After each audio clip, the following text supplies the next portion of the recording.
Hello, viewers, and welcome to Discovering Wellness.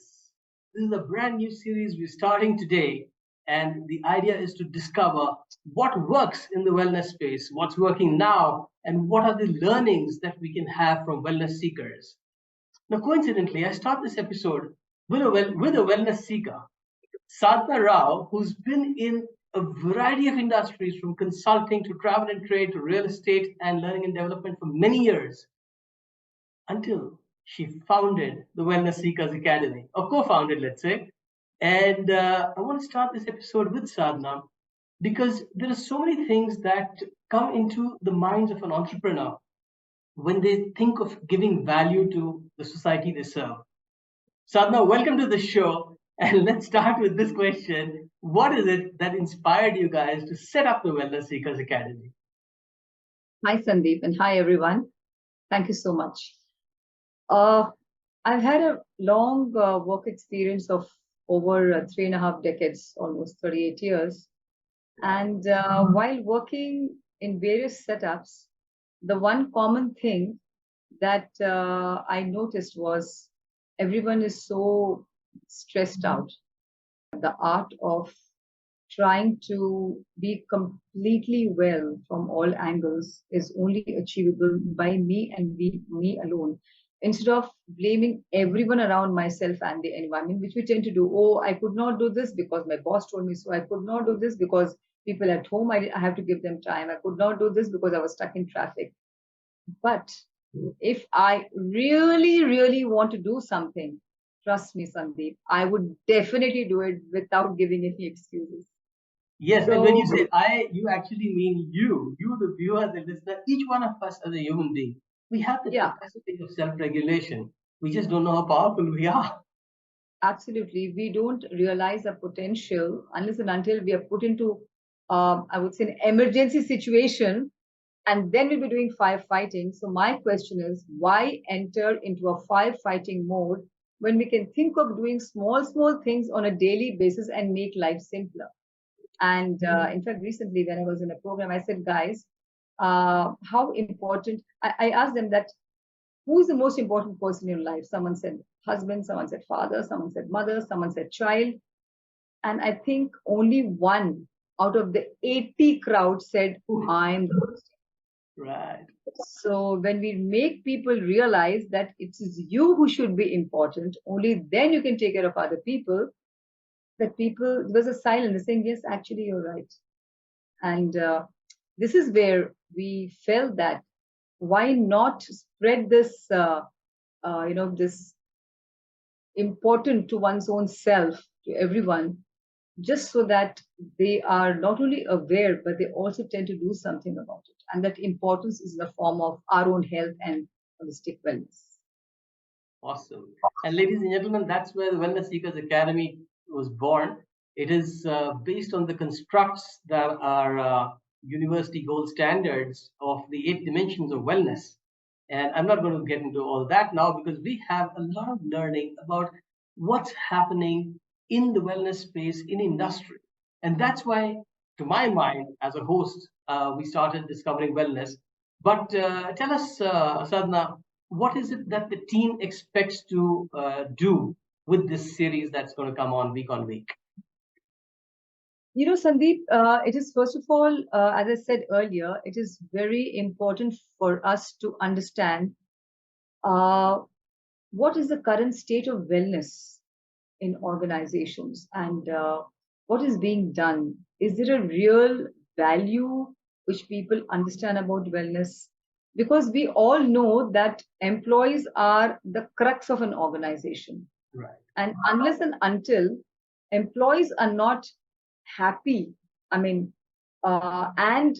healthy, how can we expect them to be productive and be top performers? And every organization wants to have productive employees and top performers, and every employee himself or herself wants to be one of them. That is where the 8 dimensions of wellness comes into place. And if all the dimensions are taken care of, employees automatically enter into the space of happiness and being productive. So there's not much that anyone would need to do if they take care of all their areas of wellness. Great. So as we go through the series, friends, you're going to be discovering wellness as a lot of corporate executives, senior managers, and professionals have found in their work environments. So there's going to be a lot of learnings from various wellness seekers who we've been interviewing and are continuing to speak to in these short episodes every week. In this entire span of, my God, I can't believe you said 38 years. You are a wellness freak yourself. I say you don't look anything like somebody who would have worked 35 years or more. But in the span of all this, there must have been a lot of things that you saw really work for linking wellness with productivity. Your experience, what's working in wellness? Off late, there are a lot of organizations where I've also discovered that they have people, like, they have mentors, they have got opportunities to talk about their problems, and they also kind of given some internet programs wherein people share as to how you can take care of certain areas like your own learning and development, because it's just not about work alone, it's about your overall development of your own self through the various ways, through the 8 dimensions what I was just talking about, which basically forms the entire wellness. Just to summarize for our viewers, that some organizations that have started this thing about coaching and mentoring and groups that can come together, Yes, that's sort of cutting edge, because it's so important to be able to confide in somebody and to be able to absolutely. express Yeah. yourself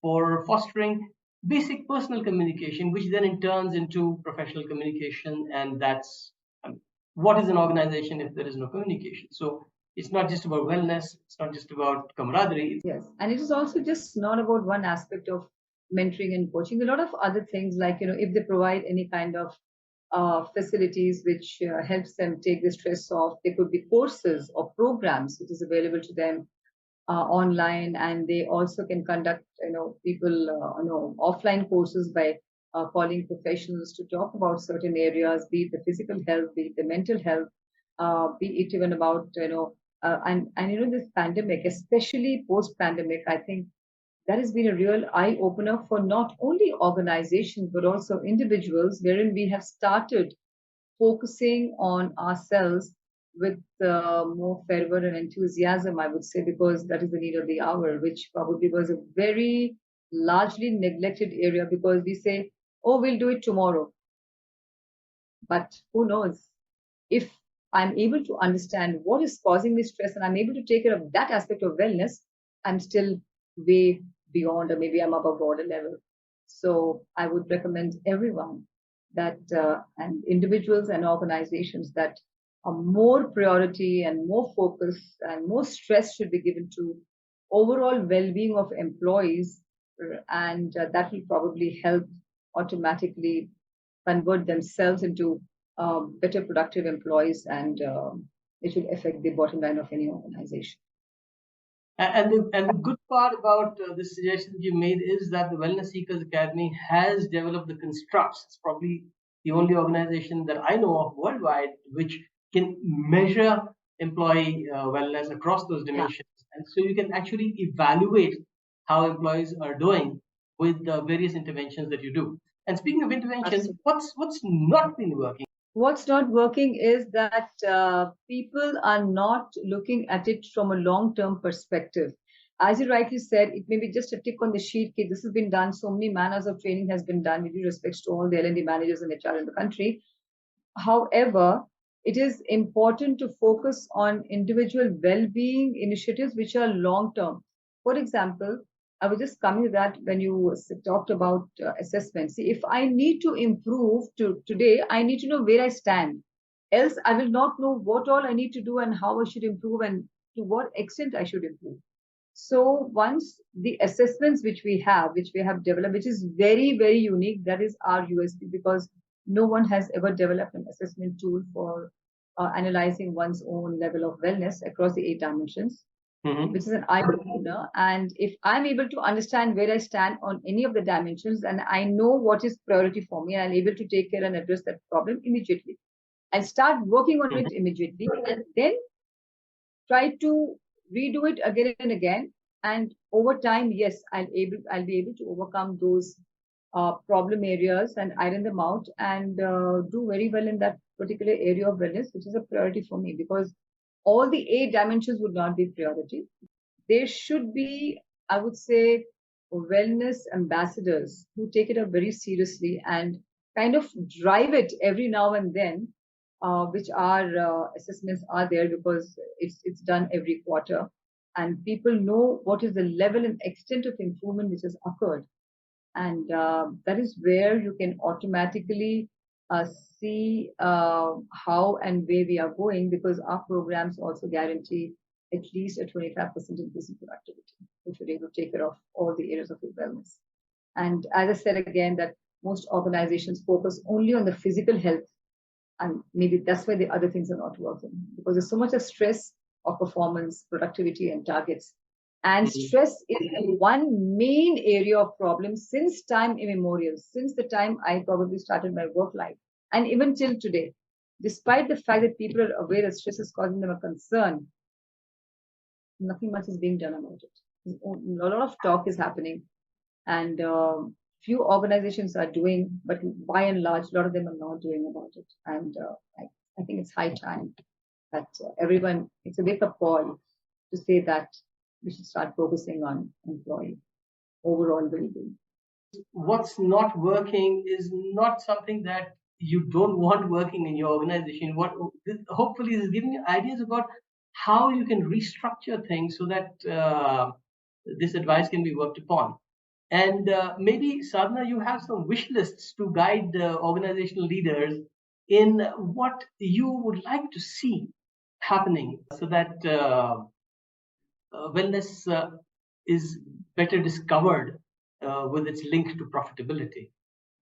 It is important to blend wellness initiatives as part of your probably the policies. If L&D managers and the HR, the team, blend the wellness initiatives uh, along with the existing policies, I think it will really, really help. And people need not go out of the way to take care of their well-being, because if it is blended along with the organizational culture and the organizational policies, then it would be like maybe part of the routine. Okay, I have to do this now. I have to probably go and take a break. I need to go and kind of stretch. I need to go and talk to somebody, or I can just go and take care of my course. So if Right. people are able to blend all this and make it a part of their routine, I Right. think A, take care of the stress, because at the same time, all these activities, be it courses or programs or talking to a mentor, itself is a way of taking care of one's own well-being, and it automatically reduces stress. And if its stress is reduced, I think productivity is anyway a very short distance to achieve. And this I have seen with my own eyes, because I have implemented this on myself. So I can for sure say it's directly correlated to productivity, directly correlated. That's something that the wellness discovering wellness series is going to bring out. What managers have found is working for them, what's not working, and maybe you have some learnings about what to drop or what to really work upon, and what they see as things that are going to work in the coming months, so that you too, by following discovering wellness, can be ahead of the curve in these matters. On that note, leaving you ahead of the curve, thank you so much for tuning in this episode, and we'll see you again in every successive episode. Thanks for being there.